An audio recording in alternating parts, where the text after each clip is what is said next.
حضرت معاذ بن جبل رضی اللہ عنہ کی ایک حدیث ہے، اس میں پڑوسیوں کے حقوق اور ان کے ساتھ حسن سلوک کی تفصیل بیان کی گئی ہے۔ رسول اللہ صلی اللہ علیہ وسلم سے صحابہ نے پوچھا کہ پڑوسیوں کی کیا حقوق ہے؟ آپ صلی اللہ علیہ وسلم نے فرمایا، اگر وہ قرض مانگے تو آپ قرض اسے دے، مدد مانگے تو اس کی مدد کرے، بیمار ہو جائے تو اس کی عیادت کرے، محتاج ہو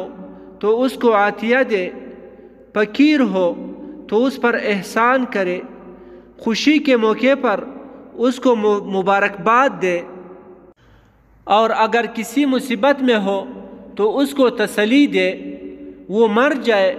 تو اس کے جنازے میں ساتھ جائے، اور بغیر اجازت کے تعمیر اس طرح نہ بڑھائے کہ اس کی گھر کی ہوا رک جائے۔ کوئی پھل خریدے تو کچھ اس کو بھی ہدیہ کرے، ہدیہ نہیں کر سکتے ہیں تو پھر چھپا کر گھر لے جائے۔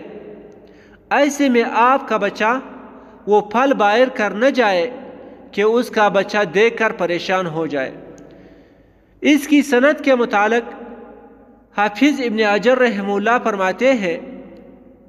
کہ اس حدیث کی طرق ضعیف ہے، لیکن مختلف طرق سے معلوم ہوتا ہے کہ اس کی کچھ نہ کچھ اصل ہے۔